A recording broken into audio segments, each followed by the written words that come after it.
So ayun, Miguel, shoutout po sa inyong lahat, mga kababayan, Luzon, Visayas, and Republic of Mindanao, Province of Netherlands, Nidigong ang Davao City.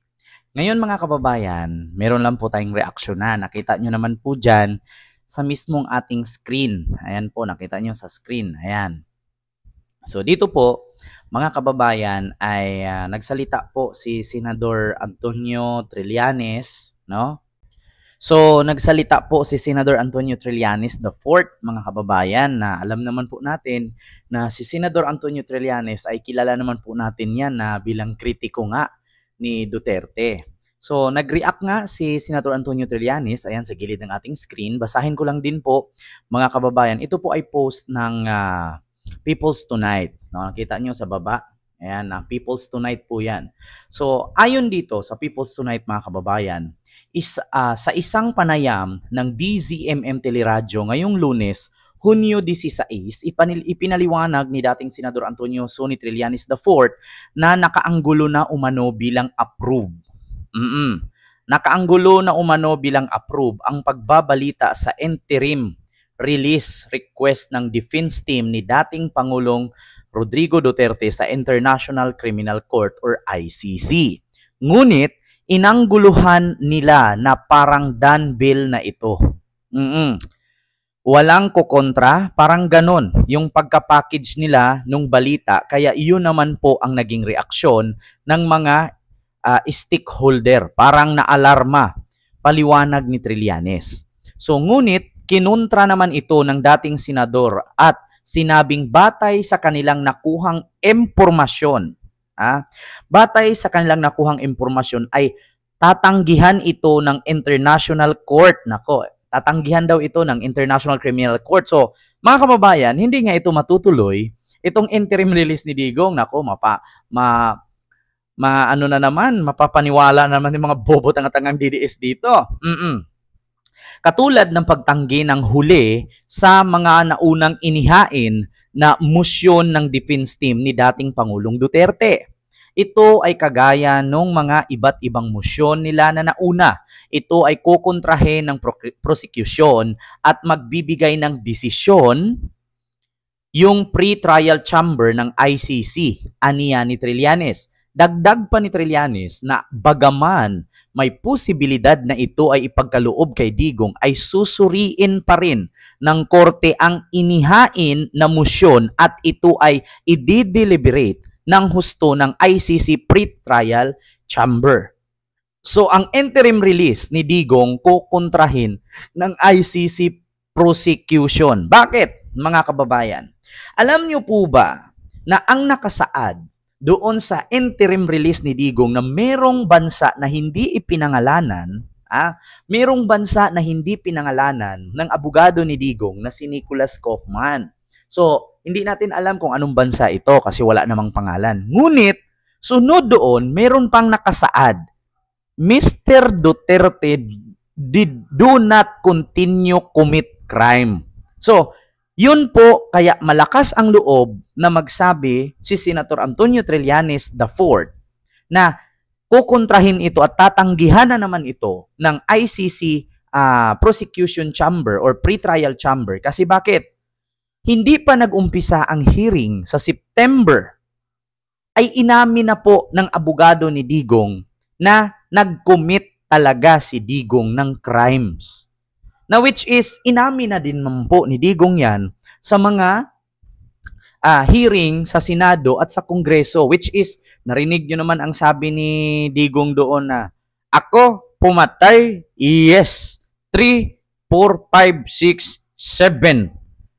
Every drug din sa Davao, ako mismo bumaril. Inamin niya. At sabi pa nga ni Risa Hontiveros, so, totoo nga, Mr. President, na inutusan mo ang mga pulis para patayin yung mga di umanong adik na hindi dinaan sa due process. Yes, correct. Very correct. Yes. Sabi niya yan, inamin niya. At which is, dito din sa interim release na inapila ng motion or motion interim release ng kampo ni Digong, mga kababayan, ay inamin din ni Nicholas Kaufman na kung sakaling pagbigyan si Digong na makalaya sa isang bansa na hindi pinangalanan at handa daw itong tumanggap kay Digong, ay si Digong hindi na daw gagawa ng anumang krimen, or Mr. Duterte do not continue commit crimes. Kaya mga kababayan, isa yan sa pagbabasihan ngayon ng pretrial chamber kasi yan nga ang unang ihihiring sa September, na which is doon kasi kaya kailangan i-hearing kasi hindi pa sure, no, itong ICC kung totoo bang nag-commit ng crime or totoo bang nagkasala si Digong. So ihihiring. Ngayon, ang problema mga kababayan, pinangunahan na ni Nicholas Koopman na hindi na daw gagawa ulit ng krimen si Digong kapag napagbigyan. So ibig sabihin, inamin nga na nakakomit na nga ito ng crime. So kahit hindi na natin umpisahan itong trial ni Digong sa September 2025, automatic guilty na si Digong doon. Bakit? Sinabi na ni Nicholas Koopman at tinanong nga ni Attorney Claire Castro. Nakasaad kasi doon sa resolusyon ng pag-seek ng interim release ni Digong, inamin ni Nicholas Koopman na si Duterte do not commit any crimes. Do not continue commit any crime. So sabi nga ni Attorney Claire Castro, may pag-amin nga. May pag-amin nga ba na nag-commit talaga?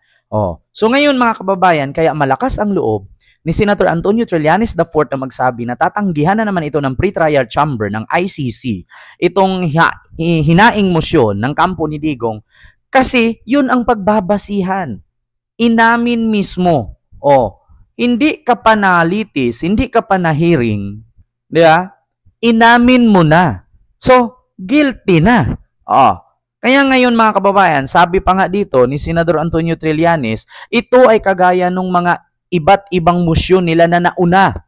Ito ay kukontrahin ng prosecution at magbibigay ng desisyon yung pretrial chamber ng ICC. Kukontrahin na naman daw ito at hindi na naman daw aaprubahan na magkaroon ng interim release. Hindi ako makapaglaslas nito sa liig. Hindi ako makapagilit ng liig dito, mga kababayan. Bakit? Sabi ko pa naman, pag nakauwi si Digong, magigilit ako ng liig. Ginalawang na nga yung panggilit ko doon eh. Ang problema, paano ako makapagilit kung hanggang kwento lang sila?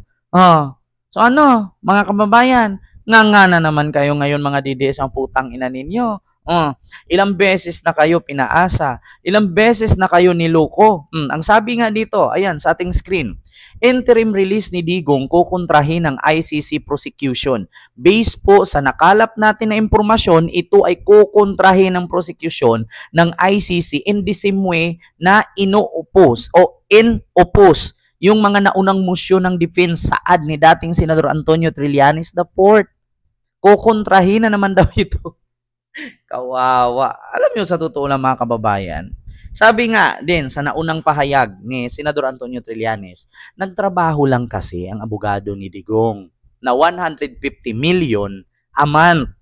Siyempre, abogado ka. Kailangan mong paasahin yung mga supporter ni Digong para manatiling nandyan nakasupport at manatiling pag tumakbo si Sarang Presidente, mananalo. Di umano sabi nila.